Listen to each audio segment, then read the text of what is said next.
और राम अवतार में जो जो भाव देखो, राम अवतार में राम जी मर्यादा पुरुषोत्तम थे और कृष्ण अवतार में हमारे ठाकुर जी लीला पुरुषोत्तम।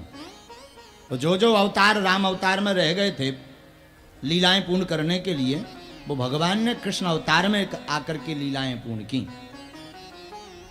भगवान इसीलिए मध्य रात्रि में आए। अच्छा महाराज, जेल खाने में क्या आए? जेल ही खाने में अवतार में इतने महल आते, महल में आ जाते, नंदग्रह में आ जाते, अरे हम कहीं कंस के महल में आ जाते, जेल खाने में। भगवान जेल खाने में आने का कारण सिर्फ इतना है, जेल खाने में आके परमात्मा कहना चाहते हैं कि जेल खाने में भले ही बंधन में रहो, अगर भगवान की भक्ति हो तो हम जेल खाने में तुम्हारा बंधन मुक्त करने देव की वसुदेव की भांति अवतार लेते हैं। इसलिए भगवान जेल खाने में आए। भगवान ने अवतार लिया और रात को ही नंद भवन पहुंच गए।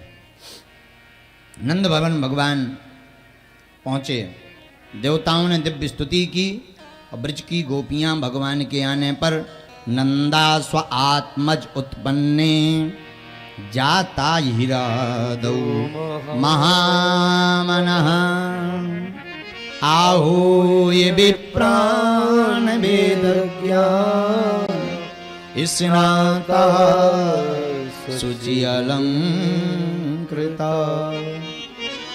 सब बड़े प्रसन्न हैं। और महाराज नंद बाबा के घरे भी कोई छोरा नहीं है रहो, तो बाबा ने 80 साल के डोकरा है गए, आज तक काऊ छोरा ना भयो। और जब नंद बाबा के घर पे महाराज छोरा ना भयो, सो एक बेर संत महात्मा पधारे, महात्मा ही महात्मा आए। तो बाबा ने बढ़िया चकाचक रबड़ी मालपुआ खवाई, महात्मा खुश हो गए। मालपुआ खा के डकार लेके महात्मा बोले, जाओ बाबा दूधो नहाओ पूतो भलो। सो बाबा हाथ जोड़ के बोले, महाराज दूधो तो खूब नहा रहे पर पूत है ही ना, कह में भलिए।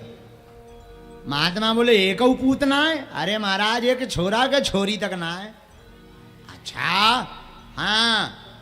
महात्मा बोले, चिंता ना करो बाबा, हम ऐसे वैसे खड़िया पलटन बाबा ना है, जब तक तेरे घर पे अब छोरा ना है जाएगा तब तक तेरे घर पे हम हिलेंगे ना है। नंद बाबा बोले, महाराज करोगे काम मोरे घर पे? अरे बोले बाबा तू जे बता, रबड़ी मालपुआ में कोनो कमी तो ना पड़े है?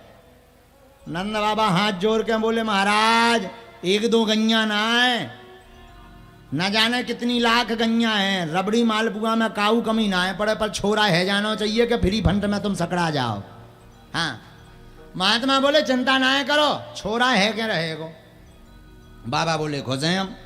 अब महात्मा बैठ गए अनुष्ठान में और गोपाल मंत्र को जाप करने लागे। नंद बाबा बैठे मस्ती में।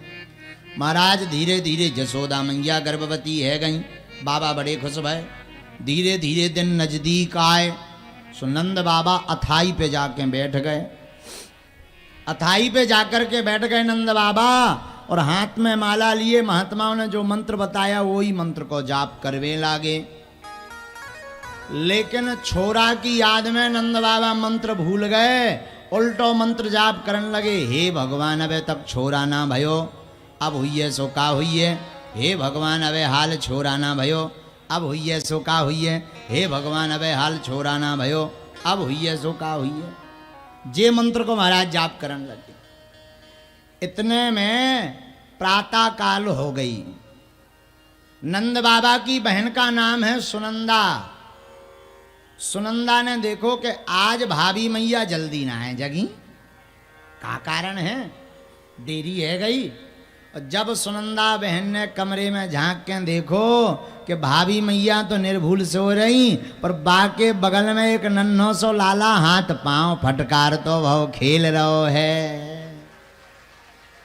तो जोर से चिल्ला के बोली, अरे है गो है गो है गो। सो ब्रजवासी आए, का है गो। सो मुंह पे हाथ धर के बोली, कछु ना है भयो। ब्रजवासी बोले, बताओ तो का भयो। मुंह पे हाथ धर के बोली, कछु ना है भयो। ब्रजवासी कहे, आखिर बताओ तो सुनंदा बहन कहे, जे बताओ हमारो भैया कहाँ है। तो एक ब्रजवासी ने बताओ, वो तो अथाई में बैठे। भागती हुई अथाई में गई सुनंदा बहन। अरे भैया सुन तो तुमको एक खुशखबरी देवे। नंद बाबा बोले, बता बहन का खुशखबरी है। सुनंदा बहन बोली जे बता भैया मुँह को का मिलेगा, मैं तो खुशखबरी बताऊं मुँह को का मिलेगा। झटते चाबी नंद बाबा ने निकाल के दे दी, ले बहन तुमको जो चाहिए सो ले ले, पर जे बता भयो का। दोनों हाथ उठा करके सुनंदा बहन बोली अरे भैया बधाई हो, लाला भयो है। आहा, इतना जैसे ही सुना तो आहू ये विप्रान वेद ज्ञान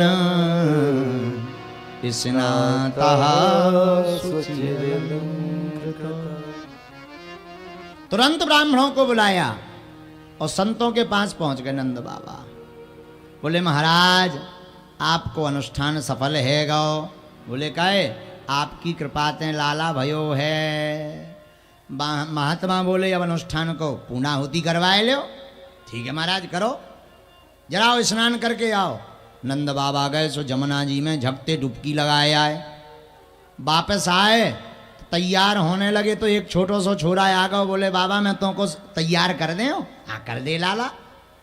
बा छोरा ने बढ़िया रेशमी धोती बाबा का पहनाए दई, मोटो सो कुर्तऊ पहनाए दो, मस्तक पे बढ़िया पगड़ियऊ बांध दई, आँखन में मोटो मोटो काजरऊ लगाए दो, तेल फुलेल लगाए दो, बाबा की डांडी मूछन खा काली कर दो, बढ़िया पाउडर वाउडर लगाए दो, गले में मालऊ पहनाए दई, मस्तक पे थापक थुआ चंदनऊ लगाए दो।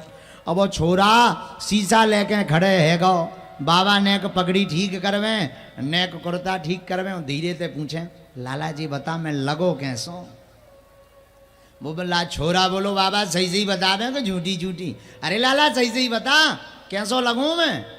धीरे तो छोरा बोलो बाबा तू ऐसो लगे जैसे अबे हाल तेरी शादी है के आई होए बे। बाबा कहे हैं दारी के भग जाते और बा को भगाए दो। नंद बाबा आए, ब्राह्मणों को प्रणाम किया। नंदो महा मनस्तेभ्यो वासोलंकार गोधनो सूत मागध बंदीभ्यो विद्यो जीविता। आज नंद बाबा का मन इतना विशाल हो गया, जो था सब लाला के आने पर लुटा दिया, सब बांट दिया, किसी को कुछ दे दिया किसी को कुछ दे दिया। अचानक प्रेम की बाढ़ आ गई नंद बाबा के भवन में। और आए भी क्यों ना, आज नंद बाबा के आंगन में चारों तरफ प्रेमाश्रित बाढ़ है।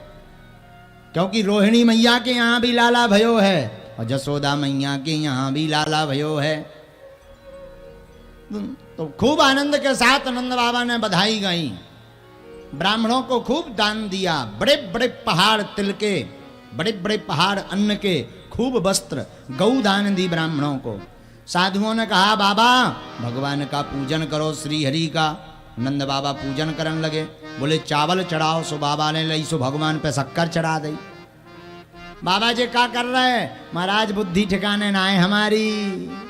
अच्छा बाबा भगवान पे दूध चढ़ा दो, और दूध चढ़ावे के कई सो बाबा ने लो सो भगवान पे घी डाल दो। नाराज है गए महात्मा, बाबा तेरी बुद्धि ठिकाने ना है, भांग भांग खा के आयो है का। बाबा कहे महाराज सही सही बताऊं। हाँ हाँ सही सही बता। महाराज मोको तो अपने लाला को मुखड़ो दिखे कि कब मैं जल्दी ते पूजा करके चलूं जाऊं और अपने लाला को मुखड़ो दिख ले। अच्छा हाँ अच्छा बाबा बाकी पूजा मैं कर लेंगे, तू जा। बाबा ब्राह्मणों को प्रणाम करके गए